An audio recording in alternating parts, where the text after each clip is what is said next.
So we have a trade, as the grit and grind Grizzlies are officially done, and we've got Conley going to Utah.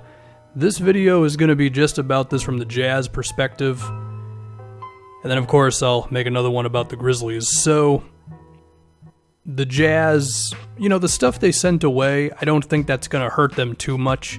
The one thing that could potentially blow up in their face is the second first-round pick, because it's basically lottery protected in 2020 and 2021.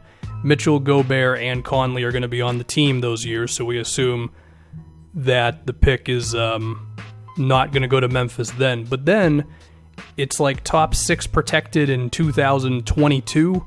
That's probably when it will convey, and the only guarantee between those three guys to be on this team in 2022 is Donovan Mitchell, so that could be interesting. But even then, I think Conley can age pretty well. Gobert is going to be like 28, so they could re-sign him, and who else knows from there. But I guess that's the one way that this could really blow up. That or Grayson Allen just becomes an incredible player, which I don't think is going to happen. Anyway, looking at the basketball stuff, we have Donovan Mitchell, Mike Conley, and Rudy Gobert on the same team. Defensively, this team is going to hold up. Conley can defend, and he knows what he's doing there, and all that stuff. And it means that Mitchell might not have to defend the best player on the opposing team, which I think he does sometimes if my memory is not betraying me right now.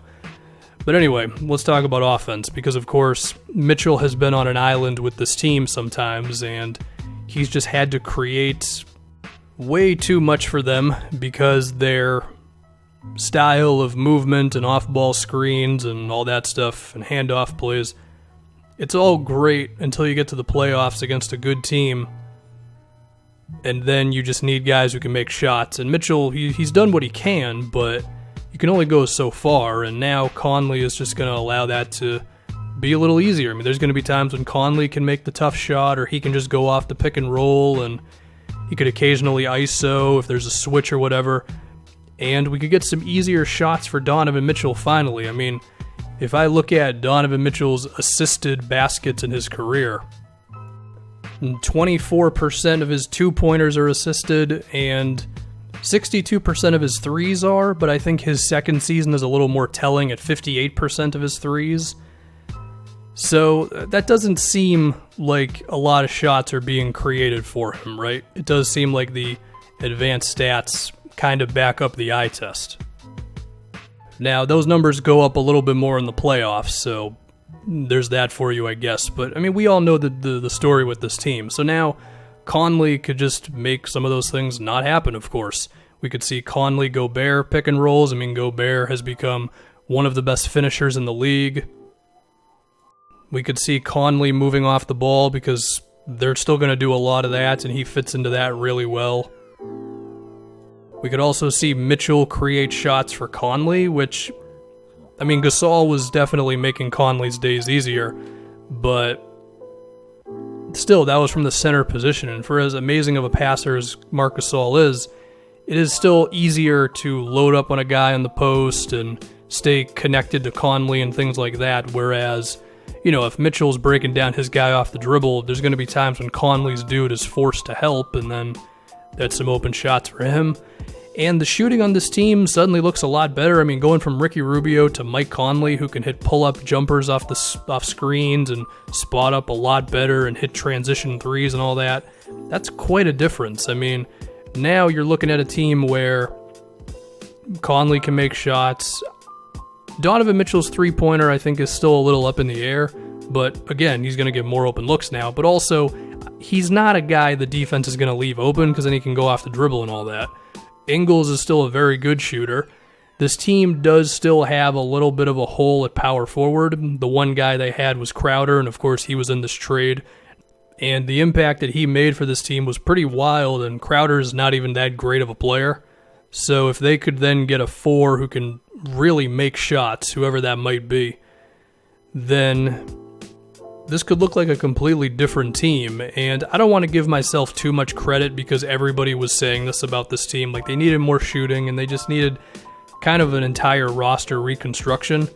But it does seem like they're doing that, and this is step one.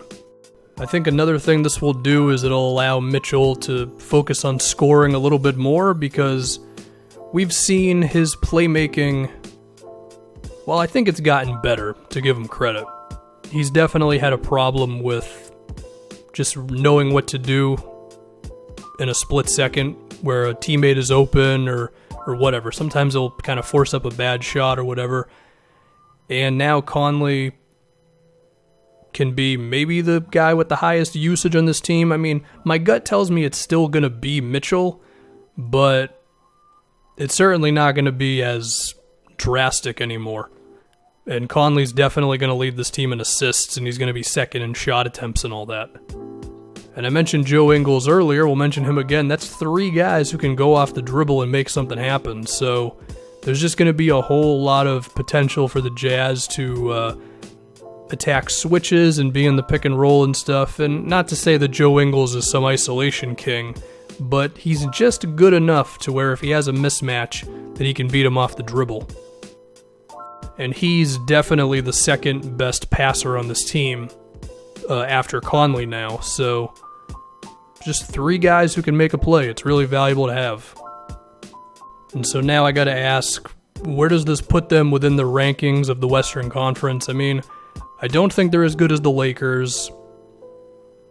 I think the gap between them and the Rockets has definitely closed here.